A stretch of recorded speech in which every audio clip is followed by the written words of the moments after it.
what's up YouTube? Welcome to today's video. We're going to go over what the November event topics are. So this is a post that GGG posted or put out pretty much because of the outroar that was going on about the November events.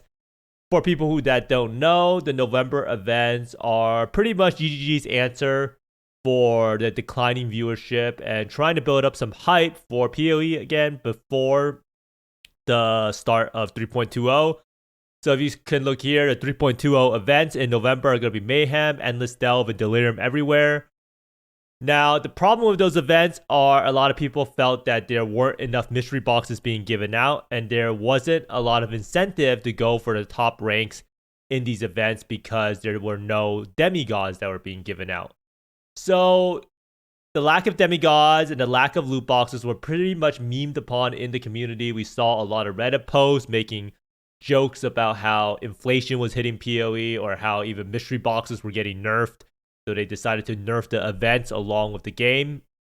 But GGG has shown us that they're actually willing to listen to community feedback. And this actually gives me a lot of hope for 3.20. If they can listen to the feedback and give some changes this fast, then maybe 3.20 can be fixed and they can fix crafting, they can fix loot, they can fix build diversity, they can give us the skill gems with the links in them. They can give us a better end game. They can give us more map tile sets. They can give us some sort of ladder that goes beyond just XP. But I'm probably getting ahead of myself here. So we're not really sure, but this is a promising sign that GGG is actually going to take some of our advice and suggestions. Because if you saw my last video, my video was pretty much GGG reveals why no demigods. And this answer that they gave was pretty bad in the sense that there were no demigods because they're now a microtransaction, but that doesn't really answer the question of why are there no demigods being given out besides for SSF Hardcore. And GGG does kind of answer some of these questions. So before we start, someone on Reddit actually brought up this event, and this is the event on the Chinese servers known as Tencent. So for the Chinese servers, they have an event that's kind of similar to ours, except theirs actually lasts for 1 month long. Now, before I looked at the community feedback, I had no idea that a lot of people actually prefer the events to last longer.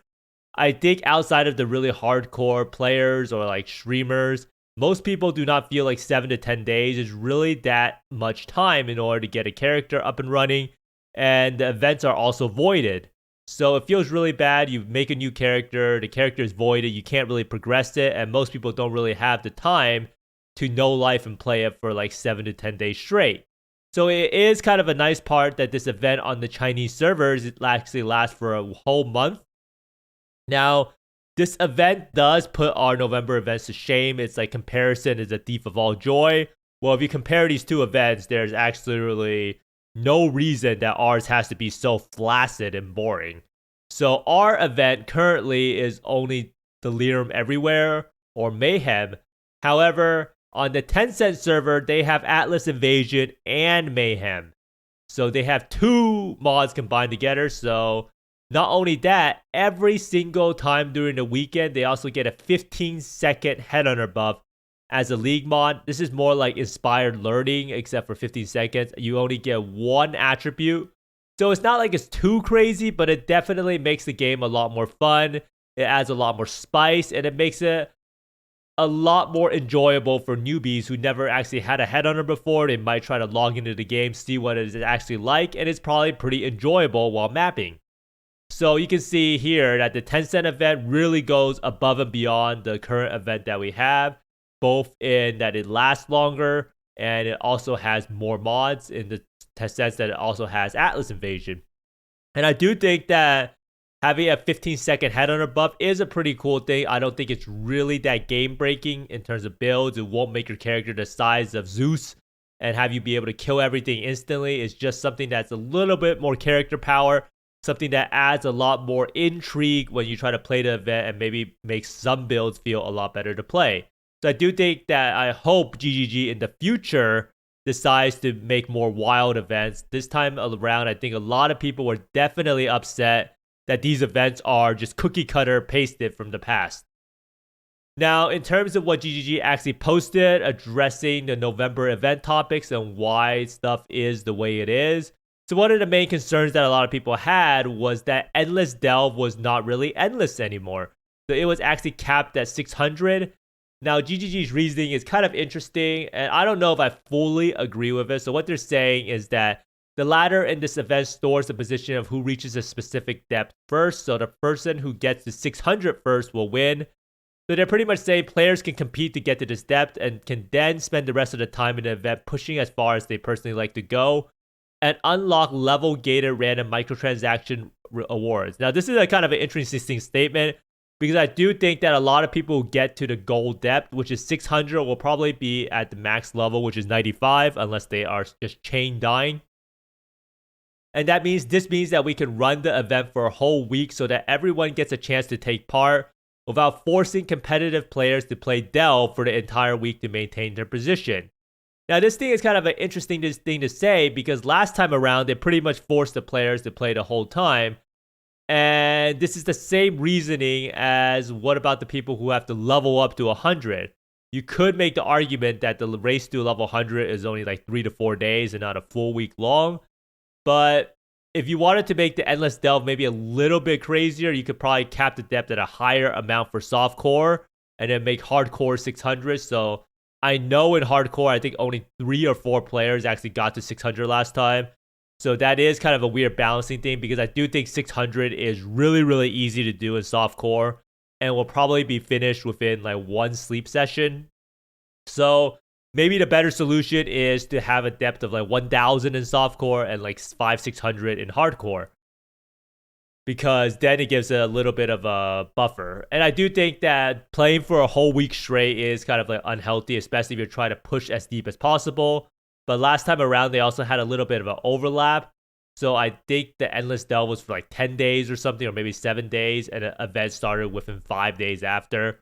The last time around was a little bit different in that players would have to choose to play another event or choose to keep going deeper into Delve. Now, next up, another thing that a lot of people were complaining about was that last time around, there was around 95 demigods given out per event. However, this time around, they originally decided only to put in 6 demigods, and those would be, or not 6 demigods, they would be giving 19 demigods out for each of the top person in each ascendancy and hardcore SSF only. So a lot of people who play Trade League, Softcore Trade, or SSF Softcore, or just Hardcore Trade, kind of felt like there was no incentive to get any of the top ranks. Now, the reasoning behind this, and GGG did give a more clear explanation behind this, was they kind of retire demigod rewards out like every year or so, or every like too many events, because they want to make sure that it's exclusive. Now, in order for something to have high value, it has to have a limited supply, so they're kind of looking out for that. So for the Godslayer's Pride, they originally intended it to be a microtransaction that you can use on any character, and I do think that this is a new trend they want to do, where they want to make the demigods a microtransaction, kind of like the battle pass items, so people aren't just having demigods that are completely useless. Now, this does bring up a problem of what happens when you have duplicates of them, and it could be cool if you could actually gift them out or you can sell them or something like that, but I'm not really sure what happens if you have a lot of them. So basically, they made it only SSF Hardcore because they wanted it to be rewarded for the most competitive format of the event, and that is SSF Hardcore. So they're pretty much saying if you're playing like Softcore Trade or something like that, you can like find ways to get around it with just trading. Is not really a fair competitive format. However, they do understand the community feedback that there are a lot of people who just want to reach the top in these Softcore Trade or SSF Softcore events, and they want to have more incentive than just some armor pack. And they do think that the demigod is a good idea. So they actually gave in. They're giving it to the top 6 overall players in every single event outside of Hardcore SSF, where it's given to the 19 on the top of each ascendancy. So the way they're doing it for these top 6 is that it's top 6 overall, so it's not based on any ascendancy class. So I do think that we'll see a lot of people just playing the best builds regardless in an attempt to get the demigod rewards. And I do think that there's going to be a fair share of people gunning for level 100 to get it because it's a pretty limited edition MTX. And having it available to be used on any character does seem like a huge benefit. And next up, lastly, the mystery box thing. They've gave in. They're giving us 2 mystery boxes now. So if you want to get your maximum amount of mystery boxes, you have to play 2 events and get to level 50 in a second event.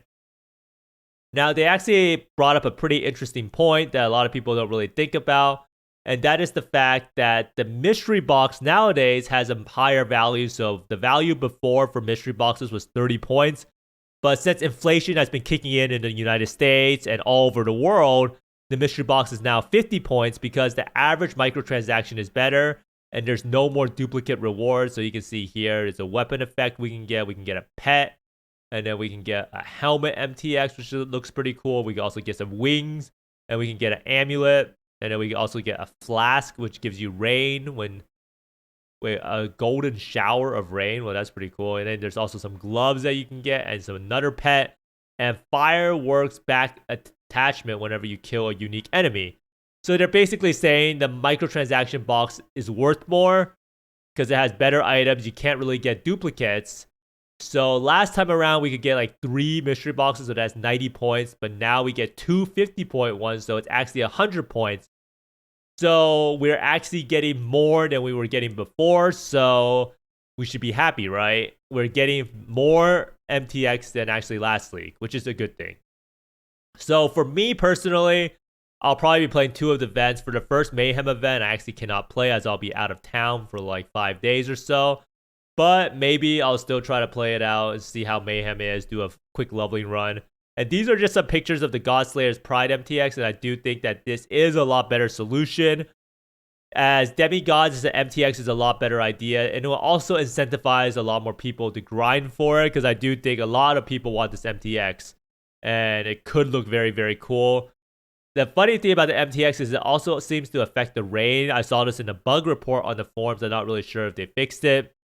And I do like how GGG has improved the mystery boxes or loot boxes in the beginning. I still think that loot boxes are kind of I don't know, it's an interesting way of selling microtransactions that kind of prey upon the human nature of trying to gamble and trying to get the one thing you want. It's kind of scummy, but it's still legal, right? Especially if they actually put all the percentages. Like before, I don't think they really had the percentages listed out. And not be able to get duplicates is a huge benefit.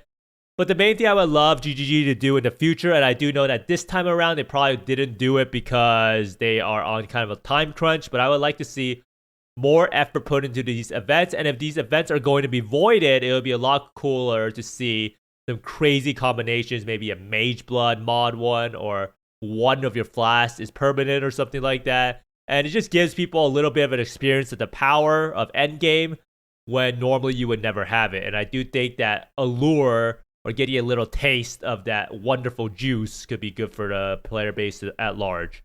But thanks for watching, everyone. Let me know down in the comments below if this changes your mind about these November events and if you'll be playing these events rather than playing Dragonflight or something like that.